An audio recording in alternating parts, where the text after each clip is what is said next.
5, 4, 3, 2, 1. Hello, everyone. I am Ken Butler. Hello, you guys. My name is Breyon Satchel. And together, it is me. My name is Ken Butler, you guys. It's been so long since I've been in front of a camera. Breyon, this is Breon's first time being in front of a camera. This has been a long journey, right? We talked about doing this pod for like ever. First of all, let me start here. I was trying to figure out how to come back in a way because I took so long away from cameras, from people, and from things. I just don't even know where to start. True. So now I'm just kind of like getting back into everything in the world because I took such a long break because I went through so much with social anxiety from like dealing with the media stuff, dealing with people's, dealing with just everything. And I brought Breyon here. Breon's technically like my first guest, quote unquote, Yes. because I needed a way to I just needed somebody that I knew and was familiar with and feel comfortable with to actually start this journey with me. So I think this episode is definitely called Stay Strong for Yourself. And I wanted to talk about 3 ways where we had to stay strong for ourselves. Okay. So Breyon, how do we know each other? If somebody was to ask you, how do we know each other? How do we know each other? We knew each other because, do I want to talk about the we going there. situation? We going there. Okay. Well, we don't know them bitches no more anyway. Go ahead. So we were, we all kind of lived like, I was living there at the time. I think he probably stayed there like probably a few days, but I decided to move, to try to be on my own. Thought I was grown. I wasn't. And I was in this house with my cousins and Kenyatta was there too, but I didn't know Yada at the time. So when I met Yada, I was like, oh, he has a decent spirit. Like, okay, I can click with him, And at the time, I was heavy into zodiac signs. I was like, oh, he a Libra, I'm a Libra. All right, what's up? Like, we about to link up. Right. So after that, things settled down. So one night, I'm asleep and I feel somebody putting something under my bed. And I'm just like, what is this? And I see from the corner of my eye, it was a Prada bag. I said, this seemed like a little setup. So hold on. So I said, who bag does this belong to? And come to find out, it was Yada's. So I was like, let me go down here and get this to him. I said, because I'm not a thief. I don't know why they try to plan something on me. And did I not give you your bag? You gave me my... And I told it was a wallet. It was a Prada wallet. Yes. And first of all, the money that they stole out the wallet was worth less than the damn wallet. So it's for That's me. How you know they ain't no labels. No, they don't know labels. They don't know life. I would have sold the bag. So, and the thing is about it is they tried to be shady and try to pin it on somebody else when it was really done. It was like disgusting. But God works in mysterious ways. God works in mysterious ways. And it made me and Breyon so much closer.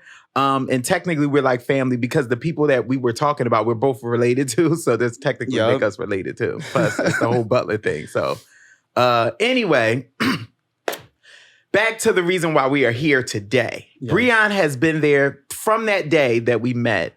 Breyon has been there through so many ups and downs. He's been there through almost every last situation I'm going to talk about, or even we have talked about it before. And I feel like that there's so many conversations that we kind of have to have. Because we kind of get the world caught up to who I am today. And I think a lot of people don't even know.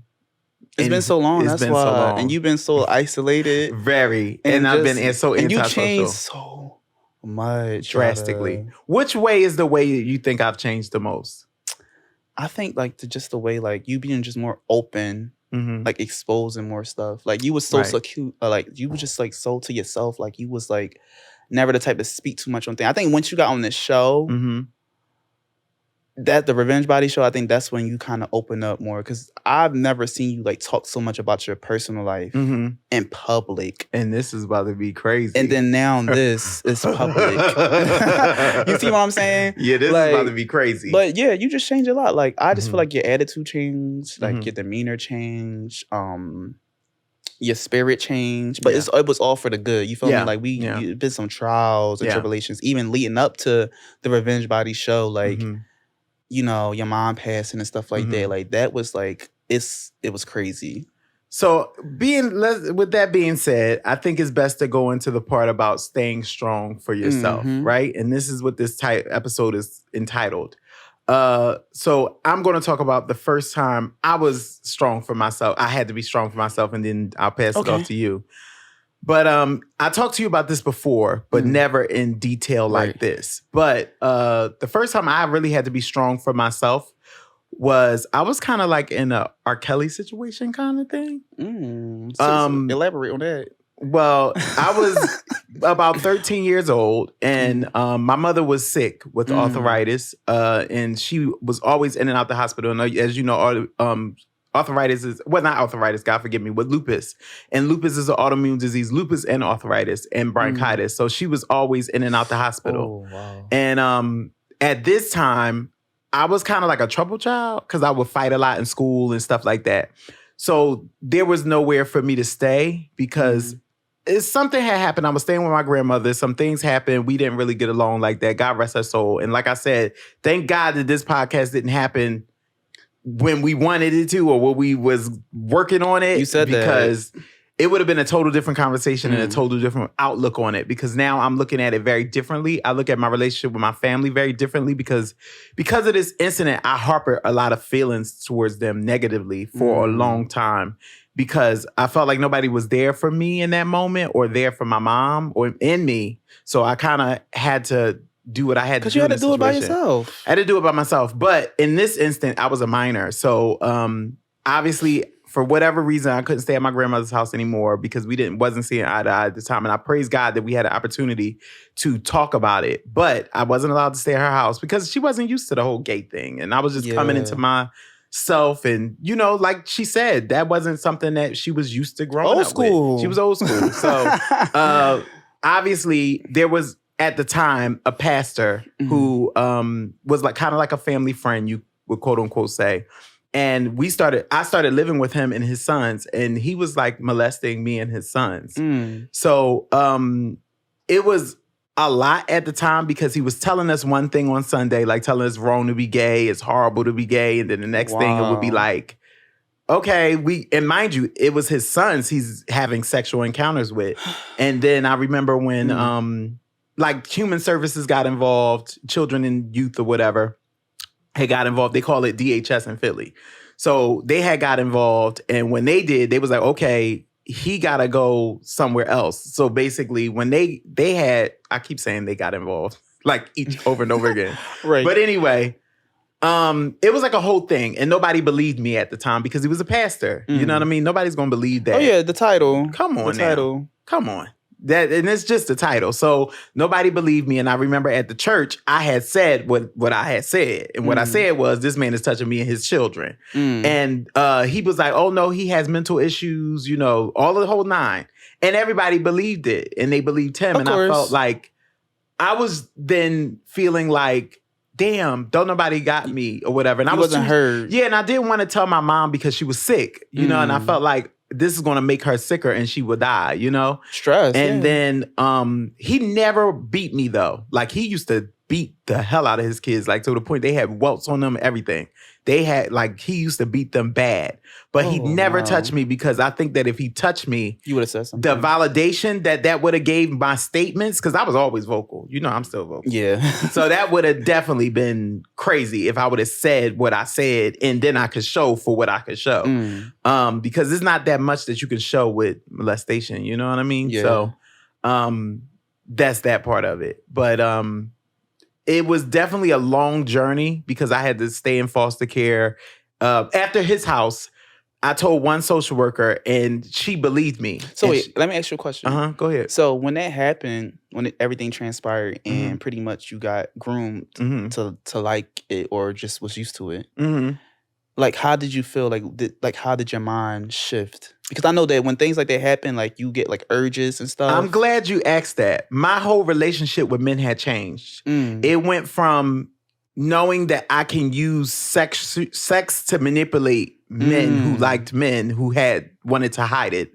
So it made me transition me into a part where I only looked at sex as transactional. Oh, wow. Yeah. So it made me use sex as a weapon rather than just enjoyment. It made me say, okay, like it made me fall in love with, and I know we rival a little bit when it comes to hip hop, especially females and hip hop and stuff like that. But it made me indulge into like Lil' Kim and being very promiscuous in that way, where it was like Lil' Kim and all of them became idols. You know, and they became people who I look forward to advice. Like, okay, he gonna pay me 10 bands just to belly all of that. Oh, crazy so it was stuff. like it's almost like the new City Girls. Yeah, but it was like it was the OG like Kim, right? But it turned me into that because it made me think, okay, they want. And something. she always spit that getting money. I mean, yeah, so fucking around. You know what I'm saying, excuse my language. You know, but it was crazy. That part of it was crazy, and I think for me, it was just a lot because I had to deal with a lot, and I had to go through so much at the time. But yeah, that's what that was. So anyway, we came a long way since then, and we'll talk about the rest of it because I gotta hold back up to where that all just spinned into play. But anyway, where's the time where you had to stay strong for yourself? Dang, a lot of times. And to be honest, I feel like growing up where we come from, North Philadelphia, like we always had to. It's not times that we really could not have. That's true. We always had to fight. We always had to go through it. We seen things at a young age that we should not have seen. Absolutely. I mean, to murders, to drug addicts, to family members being on drugs. I think I remember the first time that I seen like a dead body. And I had to be like maybe 7. Oh, you was younger than me. Oh yeah, I was like 7. And it was like a drive-by, I remember at the time. But I had came outside and the guy was like, oh, 2. One was dead on his step. Oh my And then another guy was like dead in the street. But that was the first time I ever really got to see like a dead body. But like you said, be coming from where we're coming from. And it's so normal. Yeah. Like you just look like, oh, okay. But that's why when people be like, oh, such and such died, I be like, oh, okay. It's like another day. Yes. Because you kind of groom and I yourself think, and for it's that. so sad that we have to really see it like that. Like even with family members, it's like I kind of had like not a heart, but it's like I've seen it young. So me seeing them just in a casket, it's like, oh, okay. I seen somebody just stretched out on the street, eyeball hanging out their socket. Dead. You see what I'm saying? I seen a man laid over with bullet wounds in his back. Dead. You see what I'm saying? Yeah. So me seeing somebody in a casket, I'm like, oh, okay, this is a casket. Yeah. It's normal. But you learn to internalize the trauma. Yes. And when my mom passed away, that was like the worst day ever. Like it was like the whole world stopped. It was silence. Yeah. And it's like, dang, like, okay, like this person's not coming back. What am I about to do? Where am I going to get comfort from? Like what is about to happen? Yeah. Not only once that happened, prior to that, my little sister, she got like raped or molested. And I had to go back to Philly and get her around the same time. Bring her to the house in Delaware where I was staying at because I moved from Philly. Oh my God. And I had her living with me and she was like, I hear stuff talking to me. Like I hear demons talking to me in my head. They telling me to kill myself. And I had to go to work. So I'm like, if I leave her in this house and I come home and she's dead, like what am I going to do? Mind you, my dad had to go back to Philly. And he had to take care of things. And I had to stay there. You know, I still had to do what I needed to do. She ended up trying to commit suicide, but I hurt her because she was like, I'm about to go take a shower. I'm like, okay, go take a shower. But she was in there for like an hour, it started clicking to me. I'm playing my little game. I'm like, well, she been in there a little too long. I go in there, all I hear is her breathing, gasping for air. So I'm like, what is going on? Like, did she slit her throat? Like, I don't know what's going on. So she's not responding. So I just dropped at the bottom of the door. And I just start praying. I'm like, Lord, whatever's going on there, like, I just need you to, like, at least let it wait until, like, they get here. I called the cops. Once I called the cops, they came, like, ASAP. They broke that door down, grabbed her, and she was looking at me like she was mad that I saved her. I know. I said, oh. Yeah, I know that feeling. I said, oh, wow. And yeah, I really had to stay strong then because it's like I lost my mom and then it's like literally like days later I had to deal with it. And that's what I mean. Our lives are like parallel because the night that my mom had passed away, I talked to you literally all night. Yes, all night. And I literally walked from Chestnut Hill, where she passed away, to Center City, Philadelphia. The whole time I was if people don't know. They don't know. They don't know that walk, baby. That walk is like I'm trying to explain. I don't know. It's like almost... I damn near walked the whole city, literally. Yeah. No, for real. And it's literally, yeah.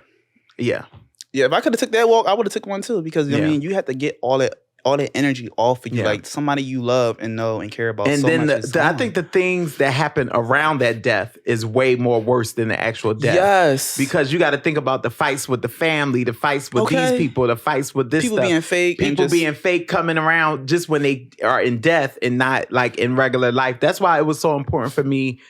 Like, I wish I would have kind of, like I said to you, I wish I would have did my grandmother's funeral all over again.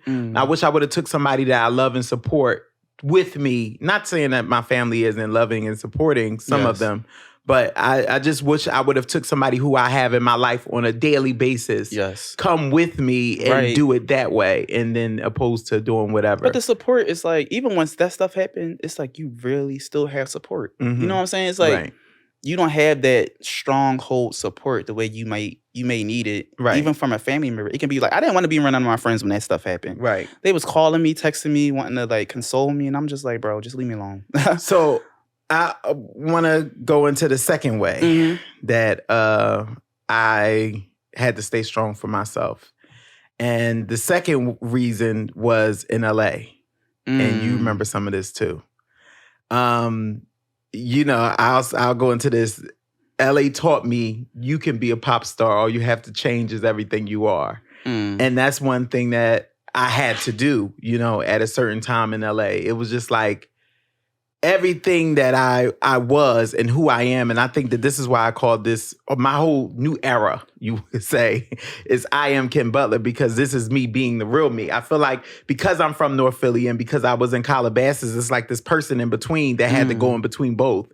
And I had to survive in both places. And those are, as you know, two drastically different places. It's almost like going to school with Kim Kardashian and you going to school with Meek Mill at the same time.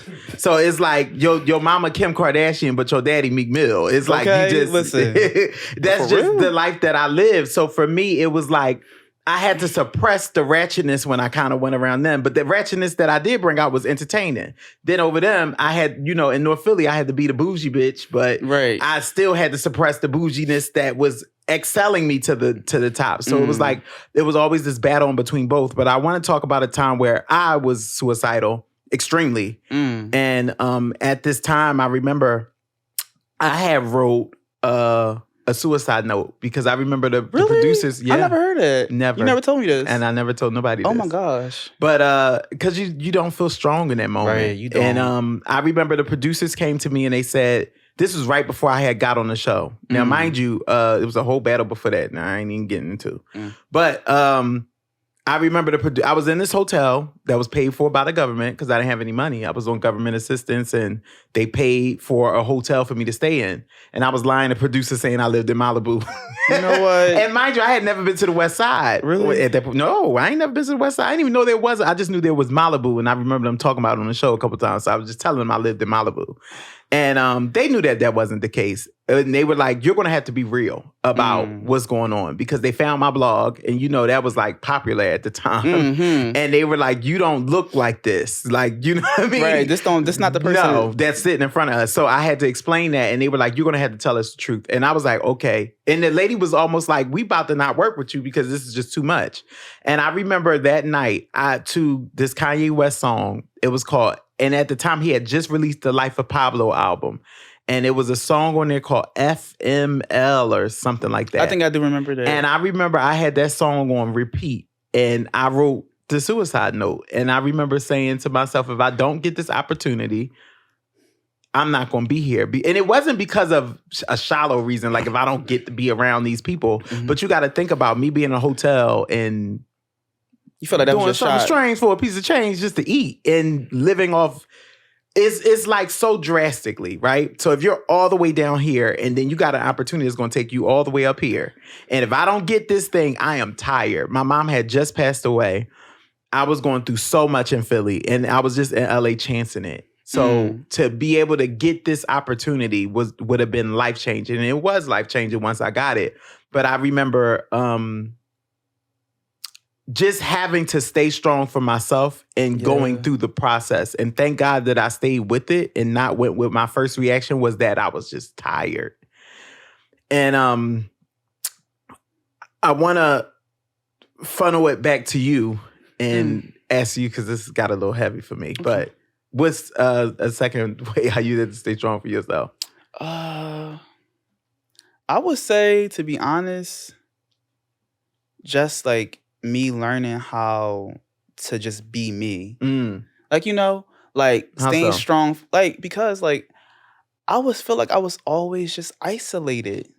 Like I just didn't want to be around nobody. I would feel stuff like I energy think that's from that people. Libra thing. I would shut my door from family members. They're like, "Bro, you just always so quiet." I said, because like I feel like when you see a lot of things growing up, you have to be strong for yourself in general. Yeah. Like, like it's because some things you just don't talk about. So when you don't talk about these things and you don't have nobody to vent to, it's like, who's going to hear me? Yeah. If I'm having dreams about things that's happening, I can't tell somebody, you might call me crazy, whatever the case may be. It's like, okay, now I have to put on my big boys, like mental and spiritual, pants on, and just be like, you know what? I got to stay strong for myself. If I'm going to carry this torch, if I feel like, it needs some generational curses need to be broken, I have to do this on the strength of me and the Most High. Right. That's it. That's all. And it's like, people won't understand it, but it's like, it's a torch to carry, but at the same time, I would just say, like, even me just growing up, like I said, once again, it just all stems from where we come from. Like, my mindset was just way different than everybody else's. Yeah. Like, we just seen too much, but we seen way too much. Staying strong for myself was the best thing I feel like I could have ever did, because who's going to do it for me? Yeah. At the end of the day, I dated people. They couldn't do nothing for me. They couldn't provide that for me. It's like nobody can stay strong for you but you. Yeah. And if you don't have the right source or the right sources around you or the right people around you, you will crumble. You will fall. Yeah. But that's where that strength comes in at. I think for me, and I'll talk about this last time, and this is a little bit more recent, and I don't know if I talked to you about this or really anybody, because it's the reason why I kind of like went away from social media. I'm just now coming back to like social media and social and everything, but because this situation really took me for a loopy, and I want to be respectful towards the family also, because we back into contact with each other and we're talking and we're family at this point. Yeah. But I went through something with a close friend of mine as well. She was back as kids, we were close growing up in not group homes, but when I was in high school, we were close or whatever. I had a friend and she had a problem with drug abuse. She has a problem now with mental abuse, drug abuse, and she was going through a lot at the time. Serious. And she was pregnant in jail. And she was pregnant in jail and she wasn't able to, it was a whole thing. And I had went down. Did she conceive? She conceived. But did she have her baby? Yeah, she had the baby. Okay. And I was at the time the adoptive parent. And we went through a lot with that situation. And I think I internalized it a lot because I felt like it was my fault that things were going the way that they were. For you or her? Both. Both. Okay. Yeah, both. Because I think sometimes when you see somebody spiraling, you think it's because of you. And then sometimes you think that the things that you're doing, because really all you're trying to do is be helpful to the situation. Yes. Oh but then at the same time, you're painted out to be the villain, but you're actually there to help. So I think that was a lot for me to go through. And it's a lot for me to gauge. And then also when you realize, okay, I have to choose myself in this, because if I don't, I'm going to self-destruct. And when I felt like I was hitting a brick wall, like my help was being not denied, but villainized, I was like, okay, I think it's time for you to go and focus on you. And that's what I did. You know what I mean? It's not that I'm not there for the family now. And I just would approach it in a different way. People talk all the time about not being, what do you call it? Not being, not social, but not being genuine, right? People talk all the time about by being stingy or not being giving. And, oh Lord, sorry. By not being giving. And I actually am, I give without thinking about it. I don't give with the intentions of getting something. But now that I went through that situation, not just that situation, but just in general, I now think about things like, okay, how is this going to benefit me and everybody? And so I don't lose myself in the process and figure out, who am I? Because that's Right. really why I just went through this whole rebranding process of saying, who am I, rather than just being Kim Butler World and it's my world and I run this shit. You know what I mean? That is easy for me to do. Right. But I wanted something with meaning now Yes. because that's what we're moving towards as a culture. And we're just moving towards The as real. humans. We're moving to the real. Nobody want the fake no more. No, Man. This ain't stuff all of that stuff is dead. The it's influence is done. going is done. So going back into you, and we'll close it out after this, and stay tuned for next week. Whew. Thank God we made it. Listen, Just heavy. It's heavy, man. It's heavy. So close us out. What's the last time you had to be strong for yourself? The last time, I think it was taking care of my aunt. She caught 5 strokes during COVID, the pandemic. But it was weird because it was prophesied to me that something was going to happen to somebody. They didn't know who. When the prophetess told me that, she was like, somebody's going to fall sick and it can turn really left. So when she said that, I was kind of shook because I was like, okay, who is this going to be? It comes out to be my aunt. Like a month later, my aunt, she fell sick and she had 5 strokes. So what she prophesied was true. And I was like, and I told my sister, and I'm like, yo, y'all got to be sure that y'all make sure nobody gets sick because something's going to happen to somebody and I just don't know who. She fell sick. When she fell sick, nobody was there to pick up the torch. Everybody was living in the same house, coined up money, everything. But it's like everybody left when she fell sick. Yeah, they didn't want the responsibility. Right. So nobody does. But that's why I have a issue with my siblings a lot. Yeah, because I felt neglected. It puts that tension in between you. So that's why I always say that. I always tell people when they be like, "You have," I didn't know you had siblings. I was like, I don't. I'm the only child amongst my mother and my father. But you barely talk about them. I barely, yeah. But that's because they weren't there. Yeah. I just developed a relationship with my father's side of the family and my siblings of my father. I'm more closer to them than I am my mother's side of the family, and I've known of them my whole life. My father's side of the family, I've known of them since I could remember. My mom always used to tell me about my triplet siblings on my father's side.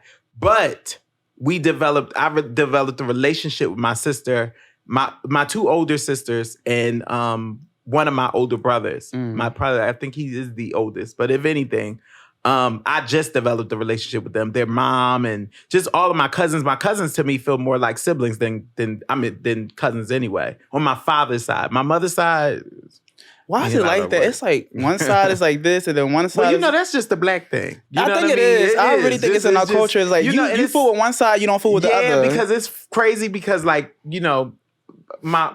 friends on this side, they'll be like, "Oh yeah, my father's cousins and my sister cousin," and it's just all this high energy there. They got their stuff too, don't get me wrong. Right. And it be twisted. But with us, it be more like we be in our feelings and we just disassociate ourselves to the point where we're almost like strangers. But anyway, it's going to get a lot lighter. I just wanted to get the heavy stuff out of the way so y'all can get to know me, get to know Bree, get to know everything, and get to know my friends, my family, and just we gonna get to the fuckery. We gonna get to the play stuff. But today, I just wanted to get to this and get the heavy stuff out of the way and to have deep conversations about sex, love, relationships, situationships, and all of that stuff. Oh my gosh, listen, but we'll get there because I'm telling it all. I didn't want to write a book because nobody don't read.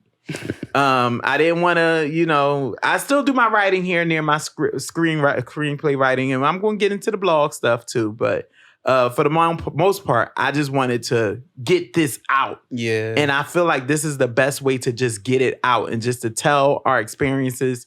And I think everybody should have a podcast. I think everybody should have a voice. I think everybody should just do what they want to do, how they want to do it, and live your life for you because you are the only one that has to live with your decisions and the way you have to live your life. Mm-hmm. So with that being said, I appreciate you guys for watching. I love you guys and hope to see you soon in the next episode. And please trust me when I tell you, I'm going to be consistent with this thing. I know, like you said, Bree, before, what did you say you were scared of with me doing this? Listen, if y'all don't know Yada, he's the type of person, he'll clip something in a heartbeat. Oh, for real? All right, it's clipped. I don't want to do it. Right. It's over, it's done with. And you just be like, dang. So I was waiting. I was like, all right, well, let's see how this is going to turn out because, listen, I was like, okay, we're going to see. I was like, we're going to see if he's going to fall through with this because he's quick to clip. And look what we did. And we clipped on and we're going to continue. And I love you guys and we're grateful. So yes. Breyon, just put your phone up. Oh yeah, you're Just okay. Listen, what we talking about? Love you guys. Mwah. See you right. next week, I guess. Right? Yeah. Yeah. All right. Let's do it. Thank you. That was good. Thank you.